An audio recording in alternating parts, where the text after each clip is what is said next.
আসসালামু আলাইকুম গাইস, কেমন আছো তোমরা?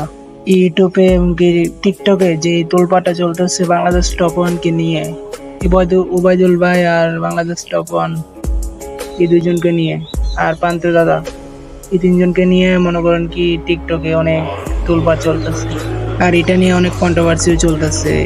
তাহলে আমাদের বাংলাদেশ টপ ওয়ান কি বলে একটু শোনো। বাংলাদেশ টপ ওয়ান নিজেও হতাশ এবং এই বাংলাদেশ টপ ওয়ান টিমকে যারা সাপোর্ট করে, বাংলাদেশ টপ ওয়ানকে যারা ভালোবাসে, সকলেই হয়ে গেছে হতাশ এবং সবাই একটা জিনিসই ভাবতেছে, কাকে এতদিন সাপোর্ট করলাম, কাকে এতদিন নিঃস্বার্থভাবে ভালোবাসতাম, যে কিনা তার টিমমেটের সাথে বেমানি করে। যে মানুষটাকে তোমরা কেউ চিন্তা না, হঠাৎ করে সে একদিন আমার টিমে চলে আসে এবং তারপর তাকে আমরা ওবাইদুল ভাই, ওবাইদুল কাকু বলে তোমাদের সামনে পরিচয় করে। এবং আমার কথা শুনে অবাকও লাগতে পারে যে মানুষটা নিজে ছিল না কোনো গেম প্লে, যে মানুষটা নিজে কখনো গেম খেলতো না, যে মানুষটা ইউটিউবে ভিডিওগুলো আপলোড দিত, তার মধ্যে 100টা ভিডিওর মধ্যে 90টাই প্রান্ত দাদা গেম খেলে দিত, সেই ভিডিওর উপরে ভয়েস ওভার করে নিজের বলে চালাই দিত।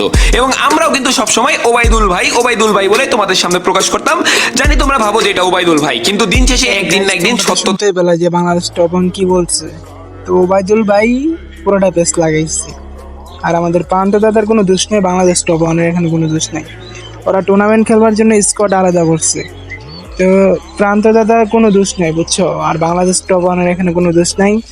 সব দোষ হলো ওবাইদুল ভাই, আর ওবাইদুল ভাই আলাদা স্কোয়াড নিয়ে খেলবে। মানে বাংলাদেশ টপ ওয়ানকে বলছে যে মানে বাংলাদেশ এমনকি রাহাত ভাই মানে ওর স্কোয়াডে যাই খেলতো, মানে নামটা টুর্নামেন্টের যে নাম ওর এখানে থাকবে, বুঝছো? আরেকটা রেকর্ডিং কি বলছে, তো প্রান্তর সাথে মানে সম্পর্ক নষ্ট করে দেবে বলছে আর কি।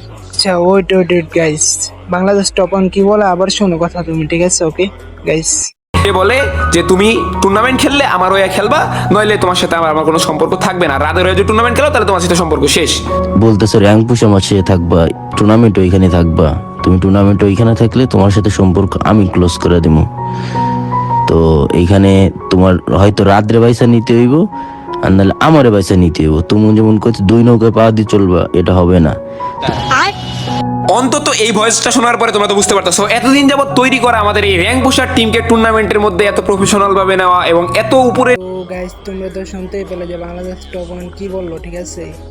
পান্ত্র দাদার কোনো এখানে দোষই দেখতেছি না, বাংলাদেশ টপ ওয়ানের এখানে কোনো দোষ দেখতেছি না। তো যা দেখতেছি ওবায়দুল ভাইয়ের দোষ দেখতেছি।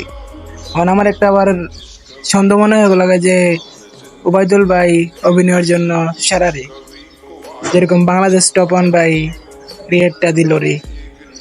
আচ্ছা আপনারা এক ঝলক দেখে আসেন বাংলাদেশ টপ ওয়ানেরটা গাইস। ভিডিওটা দেখে অনেকেই কমেন্ট করছো আমাকে, অনেকেই অনেক কিছু বলছো যে আমি রাজাকার, আমি বেঈমান, এবং অনেকেই অনেক কিছু বলো না এবং ভাবতেছো যে আসলেই কি বাংলাদেশ টপ ওয়ান বাটপার, আসলেই কি বাংলাদেশ টপ ওয়ান মির্জাফর।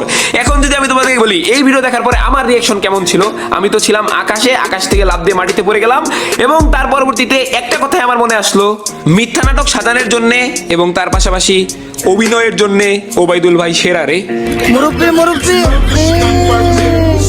অন্তত আমার এই বড় ভাইয়ের এই ভিডিওটা দেখার পরে আমি এইটুকু শিওর হতে পারছি যে আসলে ওবাইদুল ভাইয়ের এই গেমে টেমে আসা উচিত ছিল না, তার উচিত ছিল নাটকে অভিনয় করা। সে এত সুন্দর অভিনয় করতে পারে, সে এত সুন্দর স্যাড মিউজিক লাগে তোমাদের ইমোশনাল ভাবে তোমাদের জায়গা মতো আঘাত করতে পারে, সে এমন সুন্দরভাবে আইডি হ্যাকের নাটক করে তোমাদের সামনে ভিডিও বানাইতে পারে এবং এমন এমন কিছু করতে পারে তোমরা আইডিয়ার বাইরে। যারা তোমরা টুকটাক জানো বা আইডিয়া করতে পারছো তারা তো জানো আইডি। ও আর ওবায়দুল ভাইকে নিয়ে আর কি বলবো বলো গাইস, কখন এত কিছু বলার পর আর কিছু বলার আছে এখানে?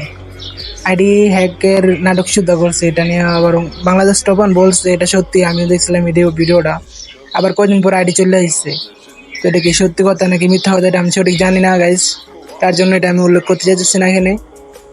আর এটা নিয়ে সঠিক একটা বিচার আইব, আশা করতেছি 2 দিনের ভিতরে ভিডিও আসা করবো তোমাদের কাছে। ওকে গাইস, আর যারা যারা চ্যানেলটা সাবস্ক্রাইব করে নেই তারা সাবস্ক্রাইব করে রাখো। আর গাইস যারা বাংলাদেশ টপ ওয়ানের ফ্রেন্ড ফলোয়ার আছো তারা একটা করে কমেন্ট করে যেও। ওকে গাইস, আর এটা নিয়ে অতদিন অনেক কন্ট্রোভার্সি করছে, মানে করে সবাই দেখি যে টিকটকে সব এটা নিয়ে বেশি কন্ট্রোভার্সি চলতেছে। কারণ কি ওইটা নিয়ে ভিডিও করো, ওইটা নিয়ে ভিডিও করে, এটা ঠিক না কিন্তু, ঠিক আছে গাইস? এগুলো করা ভালো না, বুঝছো? আচ্ছা ওকে, ইনশাল্লাহ, আল্লাহ হাফিজ, সবাই ভালো থাকবেন আর চ্যানেলটা সাবস্ক্রাইব করে দিন।